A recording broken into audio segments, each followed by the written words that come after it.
Y'all know me. You know how I earn a living.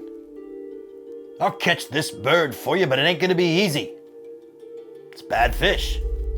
Ain't like going down to the pond and catching bluegills or tommycocks. This shark, swallow you whole. No shaking, no tenderizing. Down you go. And welcome back to another edition of Mr. D's Movie Club. And I'm gonna be honest, I have waited since I decided to do this to do that bit.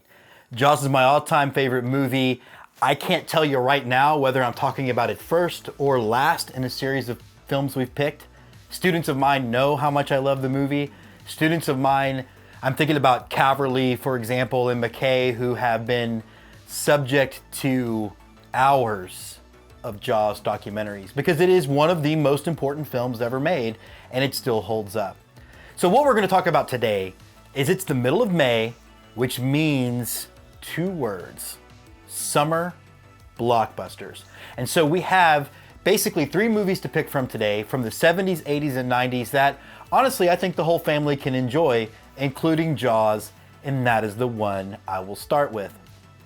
So Jaws was always my go-to film. It's always been my favorite movie. For as much as I love Star Wars and I love Indiana Jones, Jaws is the movie that I can watch the most. Besides the fact that I generally teach it 3 times a year, I probably watch it 4 or 5 times on my own.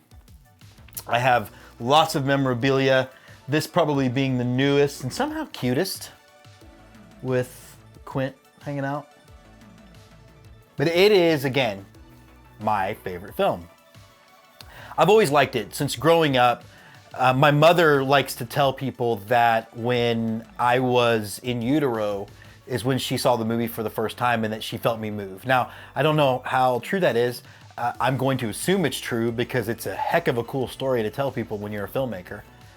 And I think it's no surprise that I'm happiest at the beach, that for the longest time I wanted to be a marine biologist, and again, Steven Spielberg is my to-go film director when I think about just how much I love movies.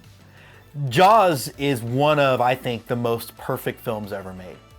I think that it combines horror film with adventure movie, and then there's really good acting and really good writing. And when you learn about how the movie was made and how awful the experience was, that the fact that they got something usable at all, much less something that comes close to cinematic perfection, is a story worth telling in itself. So I highly recommend Jaws for lots of reasons. One, even though it wasn't what Spielberg intended to do, it is probably the perfect Hitchcock thriller not made by Hitchcock.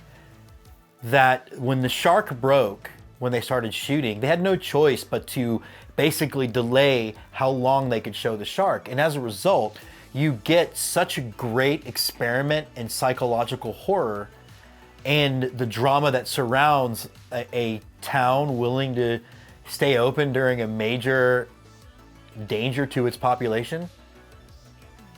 But you get a lot of great drama from that. And then by the time the shark is revealed, and Spielberg's gamble paid off of wanting to use something electronic, and as a result, in the real world, the actors can interact with, even though ostensibly when we look at it, it doesn't look real, it doesn't matter.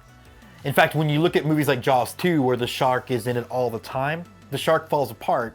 It's incredibly well acted, anchored by Robert Shaw, who brings the gravitas that he earned in Bond films and World War II movies to the character of Quint, and just anchors it in that sort of Captain Ahab crazy drive that really brings along Roy Scheider, who is so good as Brody, and this guy fighting his fears and fighting his own sense of death to overcome it to protect the people. And then you've also got Richard Dreyfuss, who is too young to know that he's in danger. And so you've got this great core of actors and surrounded by just incredibly well done character actors. I can't recommend it enough. It is rated PG. Probably if it were made today, would be rated PG-13, 13 plus on Common Sense Media. But again, I teach it. One of the interesting things about the rating system and why I kind of don't stick to it, there is a scene in which, in the pond, a guy loses a limb, and you see the limb float to the bottom of the ocean floor. And there used to be an additional frame where there was a blood spurt. And the MPAA felt like watching the slow drip of this severed leg wasn't disturbing. The blood spurt made it an R. So they cut the blood spurt, and now it's a PG movie. So the rating systems, I feel like, are very, very, they're not on the up and up, really. Whereas I think Common Sense Media does a great job of breaking down by what age group people can watch things. That's why I rely on it for teaching. And so this is a 13 plus.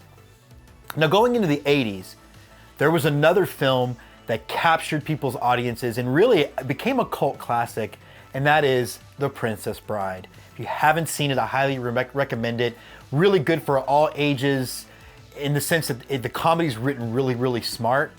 The cast is great and completely game, and really kind of does a tongue-in-cheek love letter to those old school romantic movies. And there is a line of it that's pretty prescient today when the mysterious man in black explains his mask by saying, "I think they're quite comfortable.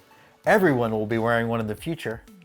So a little tongue-in-cheek to where we are now. So again, highly recommend The Princess Bride.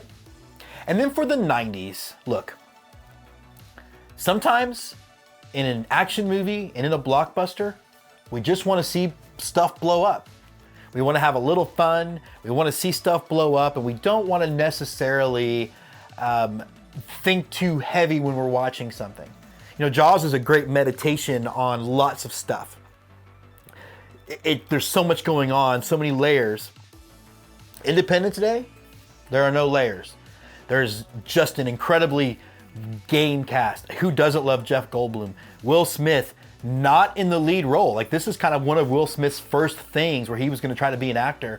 And so he was put into this ensemble of already just amazing talent like Bill Pullman, and ended up rising above with some of the greatest dialogue in movies, period. So if you haven't seen Independence Day, it's lots of fun. It's about aliens that come after us on July 1st, and guess when we draw the line in the sand? It's not July 14th, because this is America, and it's not called Bastille Day. So I'm just saying. So Independence Day is our third look at blockbusters of the 70s, 80s, and 90s. Now, before we get out of here, we do have a faculty and staff pick, and I'm pretty excited about it because I've never seen it.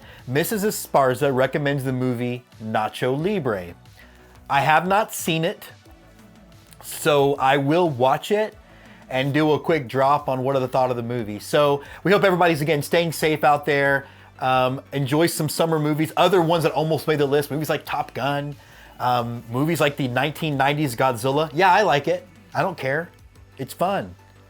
Armageddon could have been on the choice, but you know, we went with Jaws because of its historical importance, The Princess Bride, and Independence Day. And then Mrs. Esparza really wants you to watch Nacho Libre, which she said is a family tradition in her house. I personally can't wait to see it. So we will see you next time. Until then, you guys stay safe, stay huddled up together, and just stay positive. We will get through this.